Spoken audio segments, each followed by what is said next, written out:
आप सबका दिवाली बहुत ही अच्छा गया होगा एंड आप सब हेल्दी एंड फाइन होंगे। हमने वेकेशन से पहले देखा था तो we were on chapter number 6 and उसमें हमने आगे का पार्ट कवर अप किया था, that was cooperative society. Today we will start from joint stock company. ना कंपनी सुनते ही आपके माइंड में क्या चीज आती है, राइट? कि एक जगह जहाँ क्या करते हैं, बहुत सारे लोग काम करते हैं कॉमन गोल के लिए। क्या होता है, सोल प्रोप्राइटरशिप एंड पार्टनरशिप में there were many limitations like unlimited liability, right? कि लाइफ टाइम तक हम कुछ भी लॉस होगा या कुछ भी डैमेज होगा तो वो क्या होगा, हम लायबल रहेंगे and it can't be carried out on a large scale. वहां पे जब ये लिमिटेशंस आने लगी तब फॉर्मेशन हुआ जॉइंट स्टॉक कंपनी का। According to the companies act that was in the year 2013, companies act 2013, उसके अकॉर्डिंग ही ये जो कंपनी है इसे क्या माना जाता है, इसे एक आर्टिफिशियल पर्सन माना जाता है। और ये तब एक्सिस्टेंस में आती है जब जो लोग हैं, जो ये कंपनी फॉर्म कर रहे हैं, जो मेंबर्स हैं, उनका क्या हो, कॉमन गोल हो। जो कंपनी है उसे लॉ की नजर में एक आर्टिफिशियल पर्सन माना जाता है। It holds a different place in the eyes of law. Company form करना ही एक, अगर हम अनदर वे में बोले तो एक लॉ फॉर्म करना हुआ वैसा होगा। Now we will see characteristics about it. Number 1 is legal personality. As I said कि जैसे ही हम कंपनी फॉर्म करते हैं एंड उसे रजिस्टर करते हैं तो it becomes a separate legal personality. जो भी कंपनी में डिसीजन लिए जाते हैं या जो भी चीजें बनाई जाती है या कुछ भी मैन्युफैक्चर कर रहे हैं या सेल कर रहे हैं, वॉट एवर इट इज, वो सब क्या होना चाहिए, वो सब लीगल पॉइंट ऑफ व्यू से करेक्ट होना चाहिए, because in the eyes of law it is a artificial person. Second one was perpetual existence. इसका एग्जिस्टेंस अलग काउंट किया जाता है। किसी भी मेंबर या किसी भी शेयर होल्डर के मरने से इस पे कोई इफेक्ट नहीं पड़ता है। अगर एक जन ने कंपनी छोड़ा तो इट डजंट मैटर्स, ये इसका एग्जिस्टेंस ही अलग हो जाता है। जब हम इसे अंडर लीगल एस्पेक्ट्स जब हम इसे रजिस्टर करते हैं, so it is a different personality. एक जा रहा है तो दूसरा उसे संभालेगा, पर इसका किसी की भी डेथ से या किसी के भी बिजनेस छोड़ने से कोई इफेक्ट नहीं पड़ता है। इसका एग्जिस्टेंस अलग ही है। Third one is division of capital in small fractions. Now क्या हो रहा था, कैपिटल, एक तो पार्टनरशिप एंड सोल प्रोप्राइटरशिप में क्या प्रॉब्लम हो रही थी कि कैपिटल कहाँ से लेके आए। अगर कैपिटल कोई लेके भी आ रहा है तो वो क्या करेगा, लिमिटेड कैपिटल ही लेके आएगा। बट अगर लार्ज अमाउंट का कैपिटल लेके आना है तो हम क्या करें, तब एक चीज निकली, शेयर। शेयर्स क्या होते हैं, जो कंपनी होती है वो क्या करती है, जैसे कि यहाँ पे लिखा है, जो कंपनी होती है वो उनका कैपिटल क्या करती है, स्मॉल अमाउंट्स में डिवाइड कर देती है, जिसे कहा जाता है शेयर। एंड वो शेयर खरीदे जाते हैं बाय कॉमन पीपल एंड जिसके पास जितने ज्यादा शेयर्स होते हैं वो कंपनी का क्या कहलाता है, शेयर होल्डर कहलाता है। इस वे से जो भी कैपिटल होता है it is divided in shares and वो शेयर्स खरीदने के लिए वो लोग क्या रखते हैं, एक अमाउंट रखते हैं। जैसे फॉर सपोज रिलायंस ने अपने शेयर्स निकाले और उन्होंने एक शेयर का अमाउंट रखा 100 रुपीज। अगर मैं वैसे 10 शेयर्स बाय करती हूँ तो मैं क्या हुई, उस कंपनी में 10 शेयर्स की शेयर होल्डर हुई। तो उसके लिए मुझे भी क्या करना पड़ेगा, सामने पे करना पड़ेगा। तो कंपनी को क्या बेनिफिट हो रहा है, एक तो कंपनी को ऐसे मेंबर्स मिल रहे हैं, right, those who are able to invest in their shares, एक तो उनके शेयर्स सेल हो रहे हैं, ऊपर से सामने उनको क्या मिल रहा है, पैसे भी मिल रहे हैं। That comes easy transfer of share. जो हमारे शेयर्स है हम क्या कर सकते हैं, इजीली सेल कर सकते हैं, बाय कर सकते हैं। अगर हमें हमारे शेयर्स किसी और को ट्रांसफर करने हैं तो इजीली कर सकते हैं। फॉर सपोज अभी मार्केट वैल्यू है उस शेयर की 10 रुपीज, कल मार्केट वैल्यू हो गई उसकी 20 रुपीज। मैंने देखा कि चलो मुझे क्या होगा, सारे शेयर्स पे 10 रुपीज का प्रॉफिट मिलेगा, तो मैं क्या करूंगी, मेरे सारे शेयर्स बेच दूंगी, राइट? अब दूसरे दिन क्या हुआ, आज दूसरे दिन क्या हो गया, उसकी प्राइस वापस कम होके 5 रुपीज हो गई। तो मैं क्या करूंगी, मैं वापस वो सारे शेयर्स कम प्राइस में खरीद लूंगी।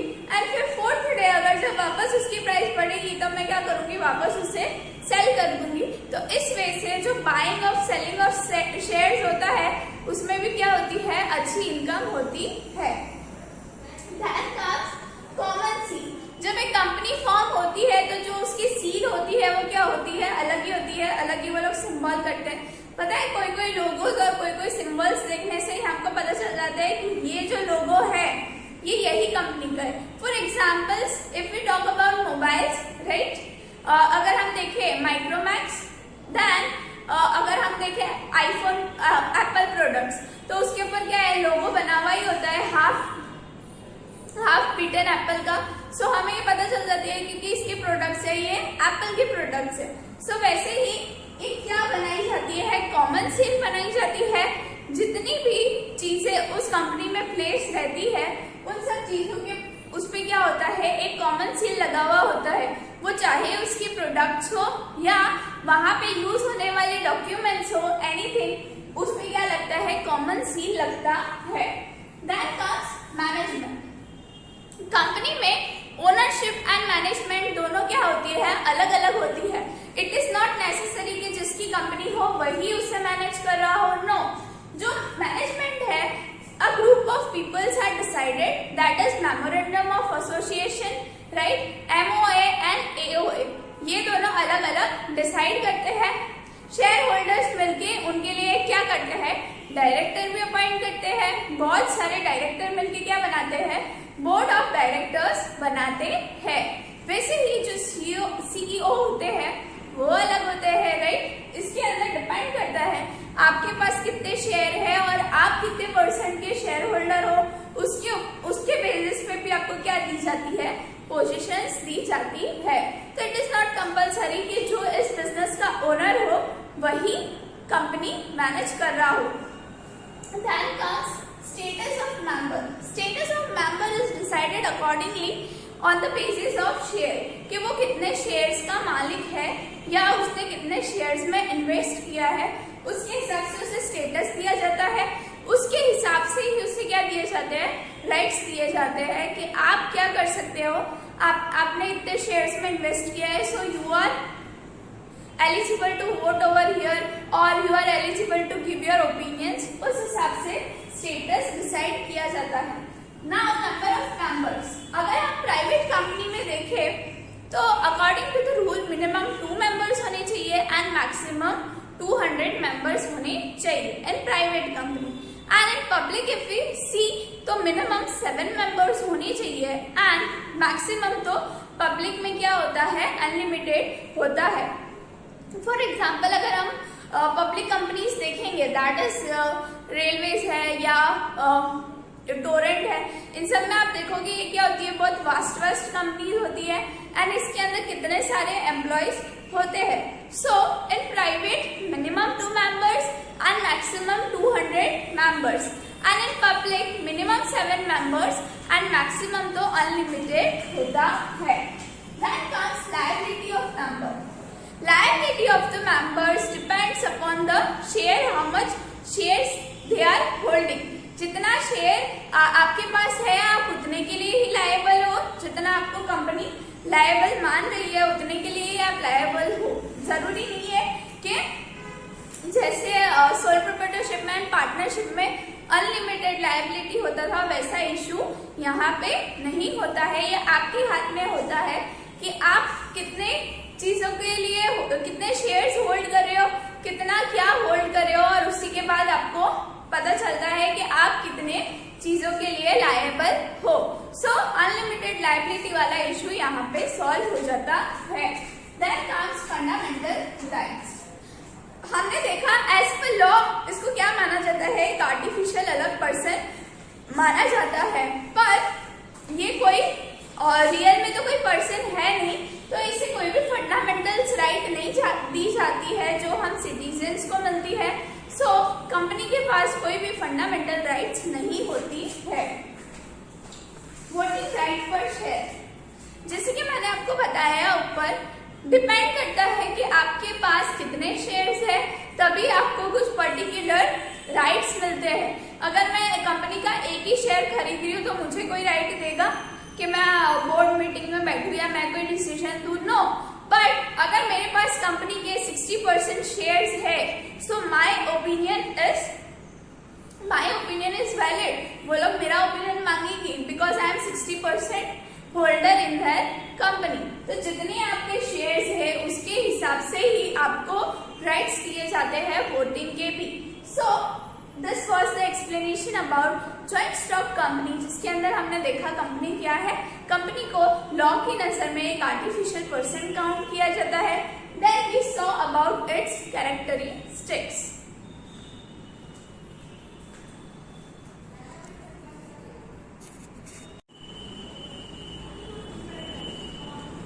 Now we will look at the advantages of joint stock company.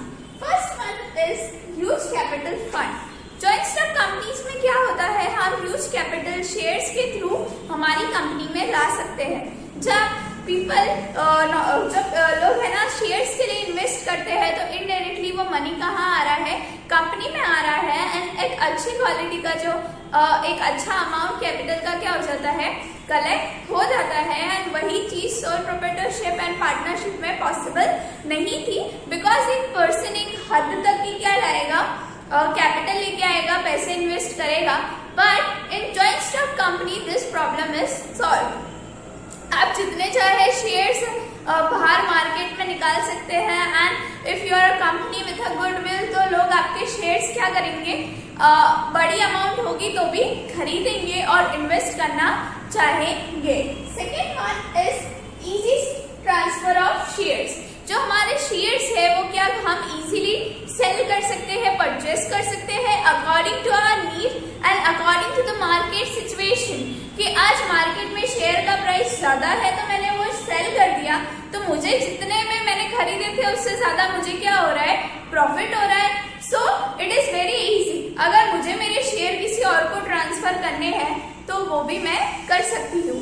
लोग इसके लिए शेयर्स मैनेज करने के लिए बैंक में अकाउंट खुलवाते हैं, जिसे बोलते हैं डीमेट अकाउंट, राइट। उस अकाउंट से जो भी शेयर का ट्रांजैक्शन लेना देना होता है वो वही अकाउंट से होता है।